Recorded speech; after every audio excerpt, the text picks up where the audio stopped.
Bueno, esta noche vamos a ver el capítulo 22 de Mateo, que es un capítulo extenso. Lo vamos a hacer, vamos a tocar los temas puntuales y vamos a tratar de sacar la enseñanza que tiene estos hechos y acontecimientos. Antes de empezar, vamos a decir que el otro día vimos un mensaje que estaba dirigido al Señor, del Señor hacia los fariseos, básicamente. Y acá encontramos que el Señor les habla a tres grupos: a los fariseos, a los saduceos y a los herodianos. Los fariseos era un grupo religioso, el más intenso, el más afianzado en las escrituras, más celoso de los ritos, de las disposiciones. Verdaderamente algunos tenían bastante vida austera, no eran personas bastante entregadas a su misión religiosa. Después tenemos los saduceos, que eran los que se cotejaban con Herodes, con los romanos. Venían de una clase más alta. El sumo sacerdote venía de los saduceos generalmente, o casi siempre. Se tenían las relaciones con los políticos, tenían una vida más holgada, las convicciones religiosas eran mucho menos fuertes que los fariseos. Eran como diciendo: tenemos que compaginar. Era mucho más con las fuerzas políticas, era mucho más diplomático, porque también cuidaban su posición económica, su posición social, y ellos tenían bien presente que una manera de conservar esa posición era llevarse bien con todos, ¿no? Entonces, los adultos esa diferencia. Y los herodianos eran los militantes de Herodes. Era un grupo generalmente de hombres jóvenes que se mezclaban entre la multitud y oían lo que la gente decía. Después iban y le comentaban a Herodes lo que estaba pasando. Escuchaban a los romanos, escuchaban a los judíos, escuchaban a los que venían de afuera. Cuando venía una persona diferente lo escuchaban. Siempre estaban remitiendo lo que oían a Herodes. Eran como, podríamos decir en cierta manera, los alcahuetes. Así que, haciendo esta introducción, vamos a comenzar a leer. Vamos a leer algunos versículos, los vamos a comentar y vamos a seguir así para ahorrar tiempo. Mateo 22:1. Respondiendo Jesús, les volvió a hablar en parábolas, diciendo: el reino de los cielos es semejante a un rey que hizo fiesta de bodas a su hijo. Y envió a sus siervos llamar a los convidados a las bodas, mas estos no quisieron venir. Volvió a enviar a otro siervo diciendo: decid a los convidados, he aquí, he preparado mi comida, mis toros y animales engordados han sido muertos y todo está dispuesto, venid a las bodas. Mas ellos, sin hacer caso, se fueron, uno a la labranza, otro a sus negocios, y otros, tomando a los siervos, los enfrentaron y los mataron. Al oírlo el rey se enojó y, enviando sus ejércitos, destruyó a aquellos homicidas y quemó su ciudad. Entonces dijo a sus siervos: las bodas a la verdad están preparadas, mas los que fueron convidados no eran dignos. Id pues a la salida de los caminos y llamad a las bodas a cuantos halléis. Y saliendo los siervos por los caminos, juntaron a todos los que se hallaron, juntamente malos y buenos, y las bodas fueron llenas de convidados. Entonces entró el rey para ver a los convidados, y vio un hombre que no estaba vestido de boda, y le dijo: amigo, ¿cómo entraste aquí sin estar vestido de boda? Mas él enmudeció.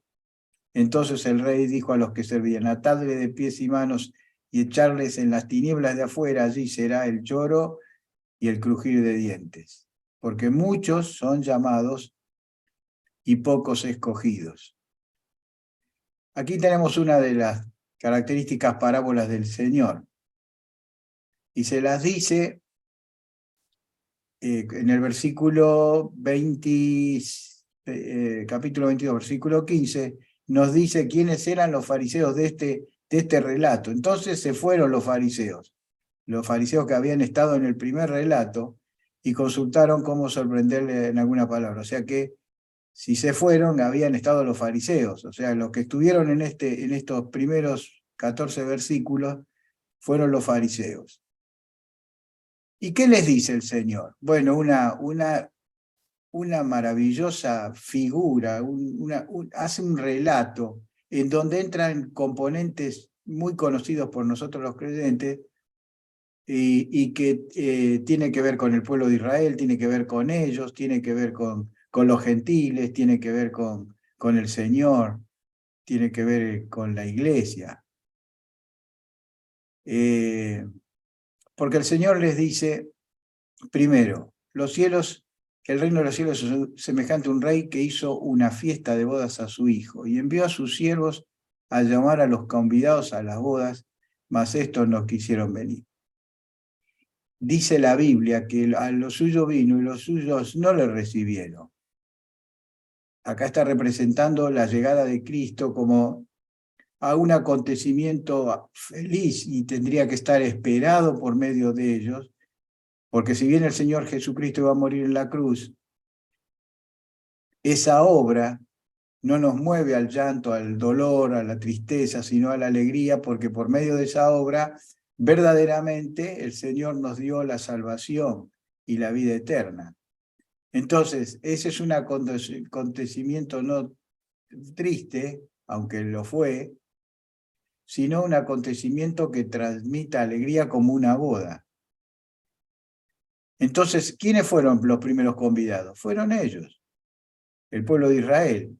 Ese convite estaba desde 400 años antes, porque los profetas ya habían escrito sobre la venida del Señor.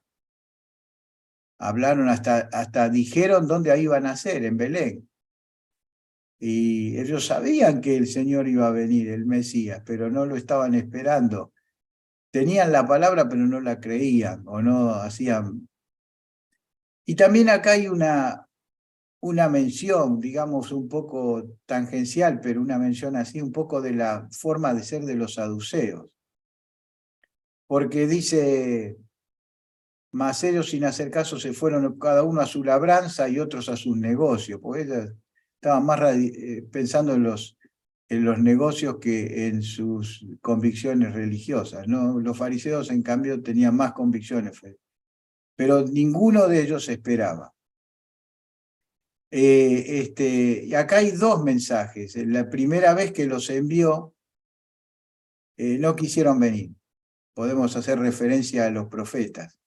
Y ya sobre la boda se hacía otro recordatorio de la invitación. Era una costumbre muy propia de aquel tiempo. O sea, ustedes van a ver que siempre hay una o dos o tres, hay más de una invitación cuando habla de hechos estos de invitar a una boda. Siempre se invitaba con tiempo, iban los siervos, era una tarea encargada a los siervos que iban a los invitados y les llevaba la invitación de parte del señor de la casa para que vengan al agasajo, a la fiesta, a la boda, al casamiento, a lo que fuere. Y después, sobre el mismo día, un rato antes, iban y remarcaban esa invitación para que no se olviden que estaba todo preparado, porque acá dice está todo preparado. Esta puede ser una mención un poco elíptica, pero de Juan el Bautista, que Juan el Bautista vino y dijo de la venida del Señor un ratito antes, ahí nomás.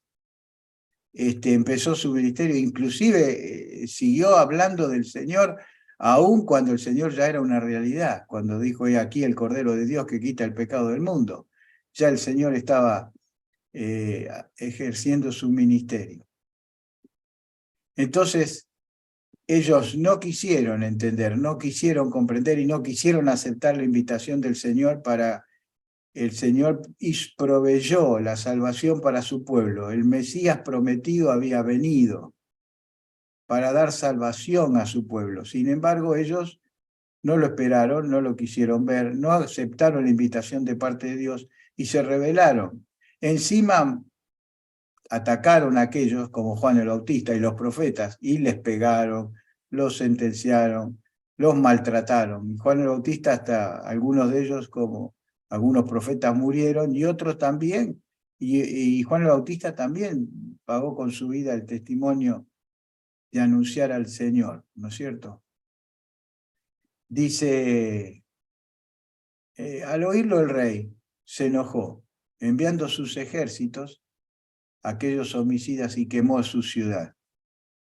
Bueno, cuando Israel no oyó los profetas, el Señor mandó a Babilonia, a Nabucodonosor, que destruyera Babilonia, y la destruyó totalmente. Y después que vino el Señor y dio su vida, y los judíos siguieron sin aceptar a Cristo, sin recibirle, sin cambiar, te recuerdan que el Señor mismo les preanunció antes de ir a la cruz lo que iba a venir sobre Jerusalén. Y en el año 70 de la era cristiana vino el emperador Tito, cansado de las revueltas que se habían armado allí entre los judíos contra Roma, y después de tener unos años de sitiar, logró entrar en Jerusalén y la destruyó de una manera terrible, inclusive el templo, no dejando nada, piedra sobre piedra. Entonces, aquí podemos ver un poco de esto. Pero la parábola sigue y dice,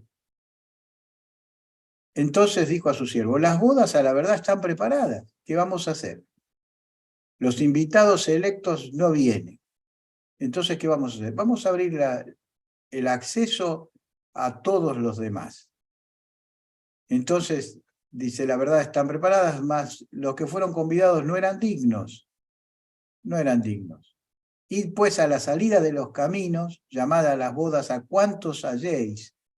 Y saliendo los siervos por los caminos, juntaron a todos los que hallaron, juntamente malos y buenos. Este es la apertura del Evangelio de Cristo a los gentiles. Id y predicad el Evangelio a toda criatura, no a los buenos ni a los malos, no hay que hacer distinción de ningún tipo. Predicad el Evangelio a todos. Esto es lo que está significando aquí. Porque en Hechos 13:45, que tengo anotado acá, pero viendo los judíos la muchedumbre, se llenaron de celos y rebatían lo que Pablo decía, contradiciendo y blasfemando. Entonces Pablo y Bernabé, hablando con de nuevo, dijeron, a vosotros a la verdad era necesario que se os hablase primero la palabra de Dios. Mas puesto que la desecháis, ya que no la queréis, y no juzgáis dignos de la vida eterna, he aquí, nos volvemos a los gentiles. Fíjense que es una comprobación, es una confirmación en la realidad de lo que el Señor dijo en la parábola. Después te encontramos Hechos 28:28, y sabed pues que los gentiles es enviada esta salvación de Dios, y ellos oirán, dice el apóstol. Y ellos oirán. ¿Quiénes? Los gentiles. Bueno, ahora se llenó la casa, se llenó la boda de personas que no estaban invitadas en un principio, pero por la gracia del padre de familia, todos tienen acceso a esa boda. Pero caminando entre los invitados, dice, entró el rey para ver a los convidados y vio allí un hombre que no estaba vestido de boda. Y le dijo, amigo, ¿cómo entraste aquí sin estar vestido de boda? Mas él enmudeció. ¿Por qué enmudeció? Porque tenía razón. Ustedes imagínense si nos invitan a unas bodas. Y bueno, decimos, bueno, vamos, estuve trabajando en casa, estoy con el pantalón vaquero, estuve pintando, tengo los dedos medio pintados, estoy barbudo. Bueno, me voy así, me pego una lavada de cara, me voy con el pantalón todo manchado de pintura, la zapatilla más vieja que tengo. La persona que nos recibe dice, ¿cómo venís así? es tomar en poco la invitación que te estoy haciendo. Generalmente en una boda saca el mejor traje que tiene allí guardado, las mujeres tratan de encontrar el mejor vestido para ocasiones especiales, y se van a la peluquería, se cortan el pelo, un buen baño con perfume, con lavado de cabeza, con peluquería, y se trata uno de ir lo más presentable posible. Algunos dicen, historiadores, dicen que generalmente cuando había una festividad así, el padre de familia daba la vestimenta a aquel que no la tenía. Es probable que si fueron a buscar mendigos, el mendigo no tiene forma de bañarse y de lavarse y de cambiar la ropa.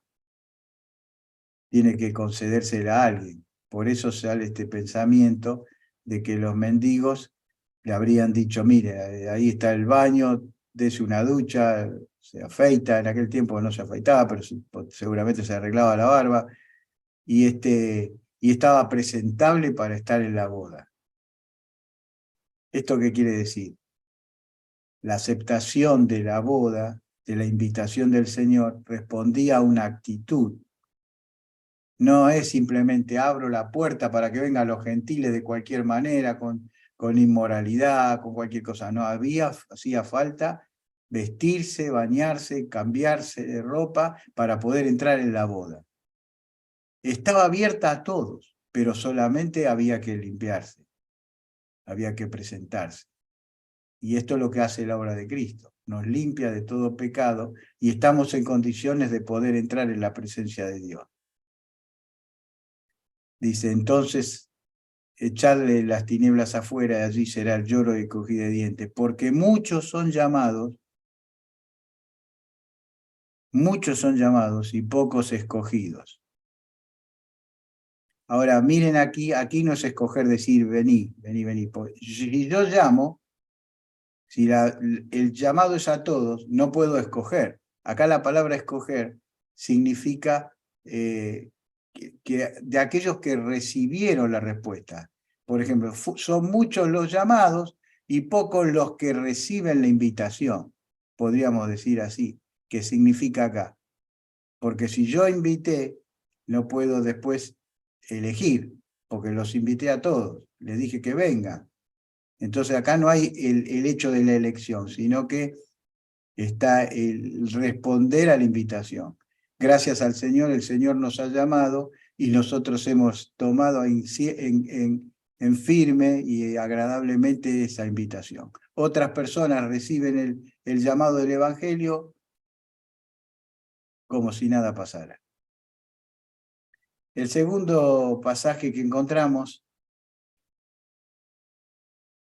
es el pago de los impuestos. ¿Se acuerdan eso? Acá se fueron los fariseos, consultaron cómo sorprenderle en alguna palabra, y le enviaron los discípulos de ellos con los herodianos, diciendo, maestro, sabemos que eres amante de la verdad y que enseñas la verdad que en el camino de Dios y que no te cuidas de nadie porque no miras la apariencia de los hombres. Podría ser un reconocimiento sincero, pero no lo parece. Parece que era más bien una astucia para acercarse y poder tener hacerle algunas preguntas ponzoñosas. Y la pregunta ponzoñosa, la cual estaban interesados los herodianos no se podían ver con los fariseos. Miren ustedes cómo la maldad se junta cuando es luchar contra Dios, ¿no? Los fariseos decían que los herodianos eran antipatriotas, eran unos vendidos, unos terribles traidores que estaban detrás de Herodes, que no era del pueblo de Israel, que no lo consideraban del pueblo de Israel, que era un enviado elegido por Roma, por lo cual los fariseos, que eran profundamente nacionalistas, odiaban a los herodianos. Pero acá milagrosamente y de manera misteriosa estaban juntos tratándole de sacar al Señor una respuesta que lo pusiese en una situación conflictiva. Y entonces le dice, dinos pues, ¿qué te parece? ¿Es lícito dar tributo al César? ¿Sí o no? Si el Señor le decía sí, los herodianos decían, los fariseos iban a decir, ahí está, pro romano. Si decía no, los herodianos dirían, ay, no obedece a la voz del rey. Se rebela contra el rey, porque dice que no está dispuesto a pagar los tributos al César. Qué bonito, ¿no? O sea que tenían los dos bandos con intenciones diferentes, pero con el mismo objetivo de hacerle pisar el palito al Señor. Y el Señor le dice, a ver, denme un denario. Un denario es la moneda que circulaba romana para pagar los impuestos a Roma. Y entonces era la moneda más común. Entonces le dice el Señor, ¿quién es el que está acá? ¿A quién representa? Y al César. Bueno, ¿esto de quién es? ¿Del César? Muy bien. Dada al César lo que es del César, y seguramente mirando de una manera directa y penetrante a los fariseos, le dijo, y dad a Dios lo que es de Dios.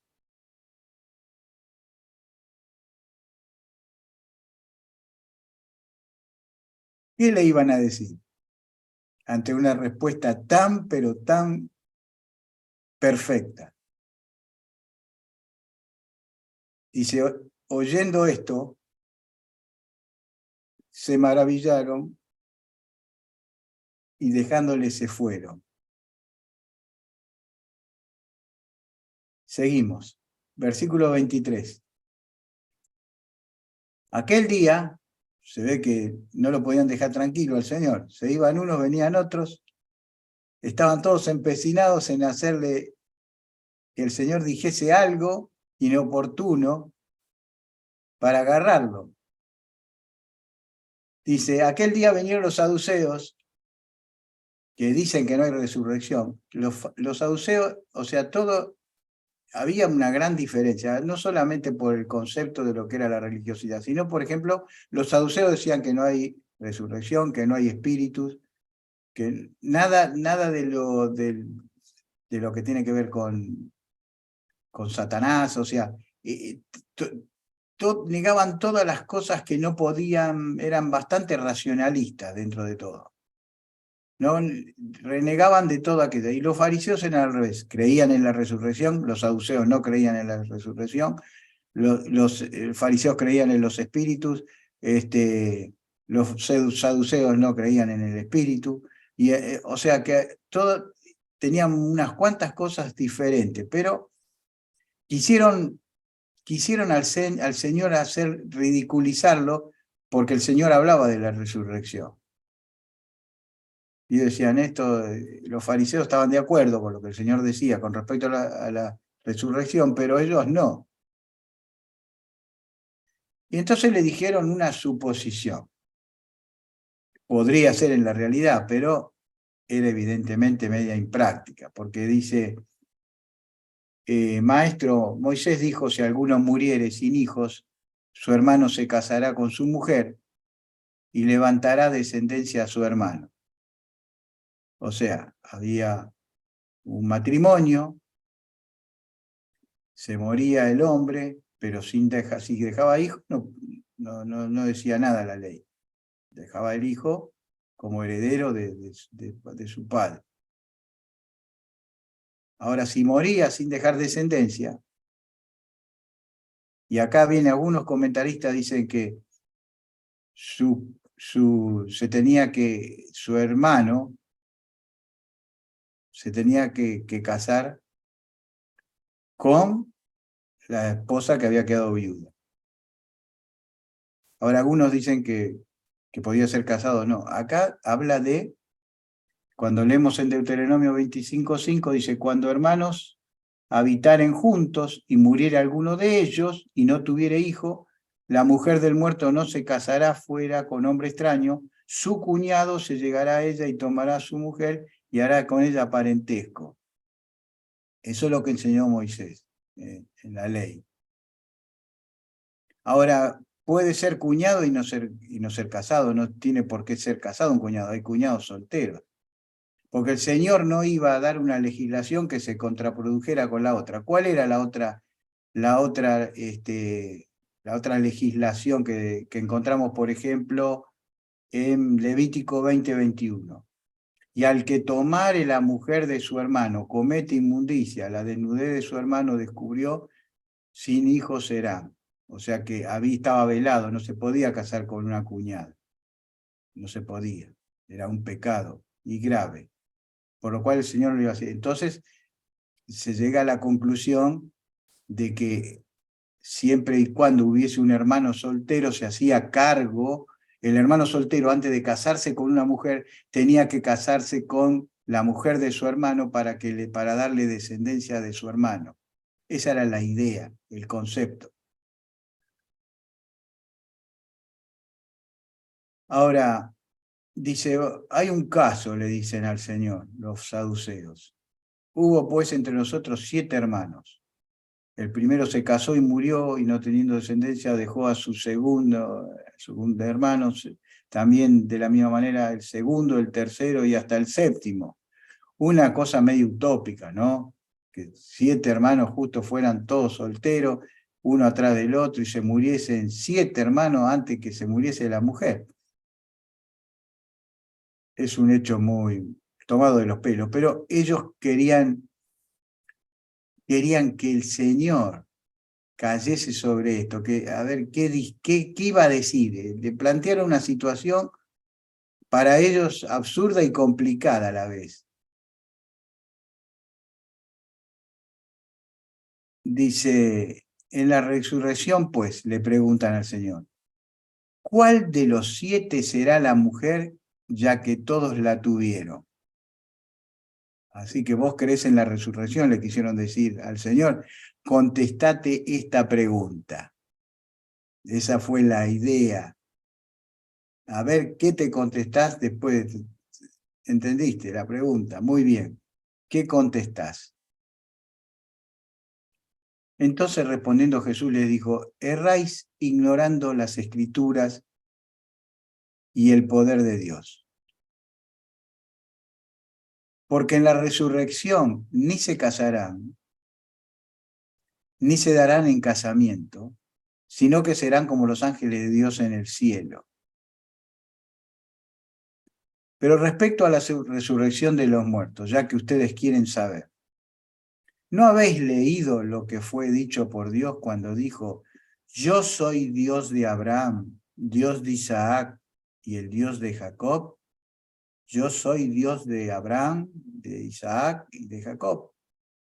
Si yo digo que después de 1000 años, más de 1000 años, 2000 o 2000 y pico, desde Abraham, se sigue hablando que Abraham que el Dios es el Dios de Abraham, el Dios de Isaac y Dios de Jacob. ¿Cómo puede decir eso si no estuvieran vivos?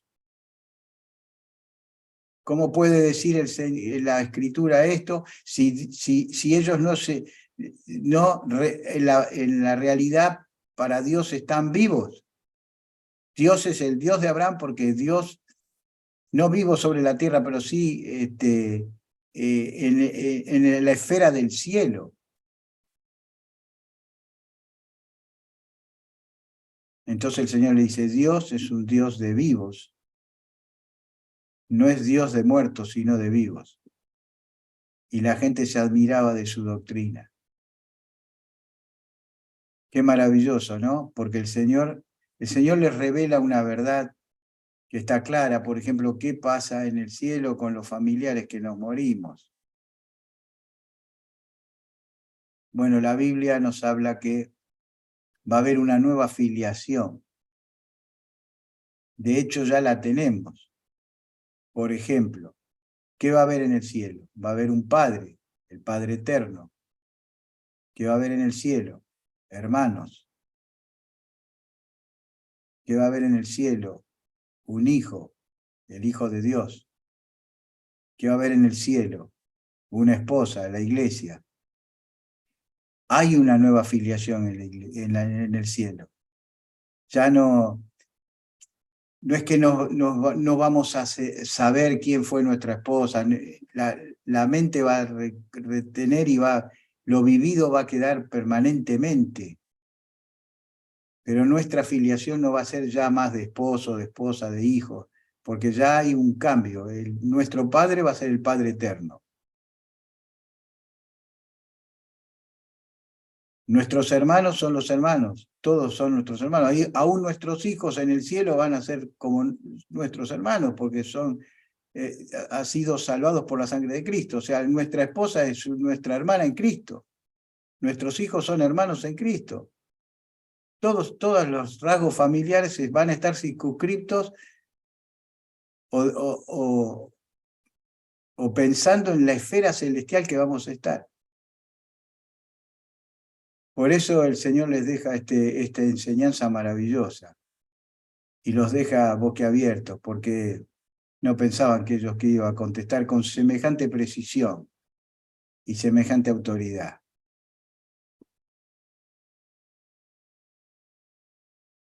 El mayor mandamiento, versículo 34, y ya terminamos. Uy, discúlpeme la hora.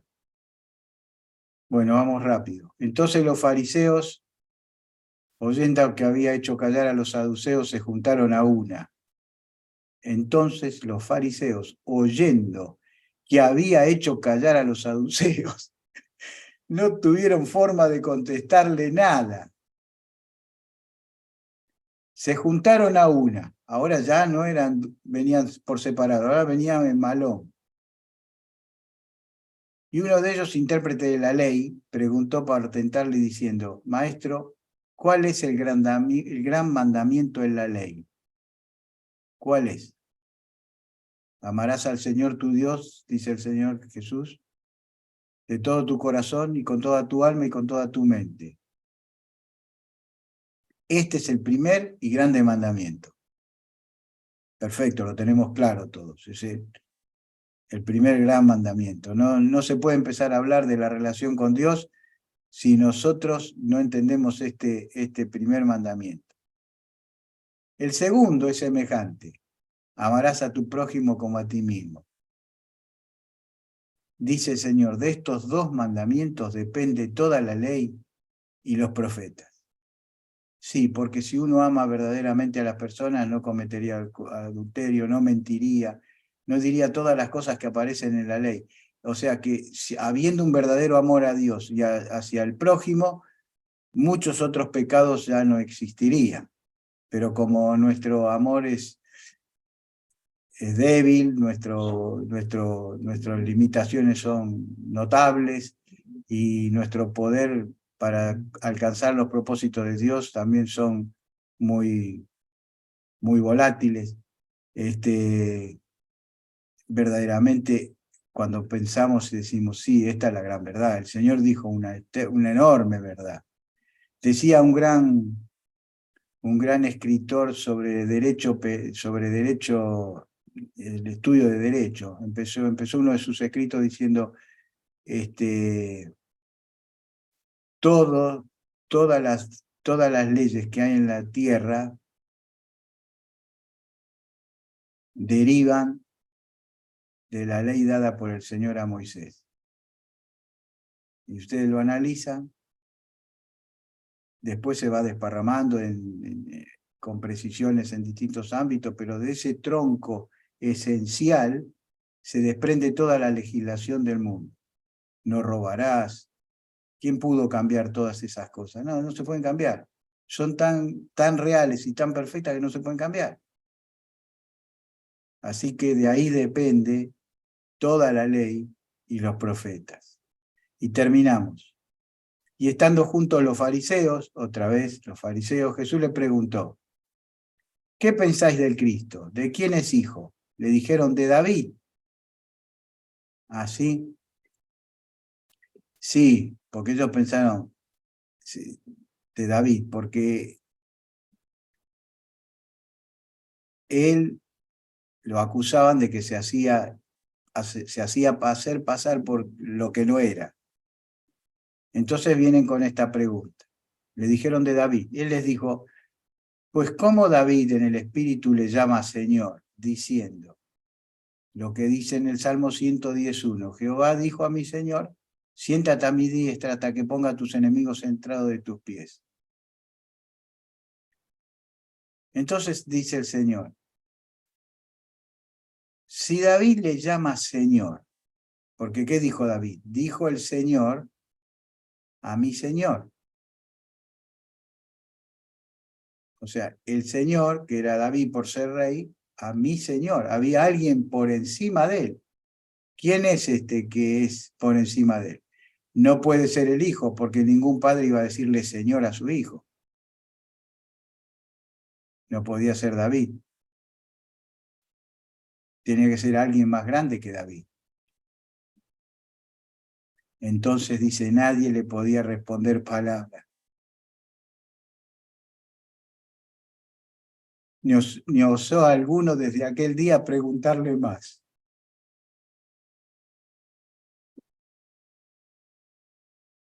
Amén.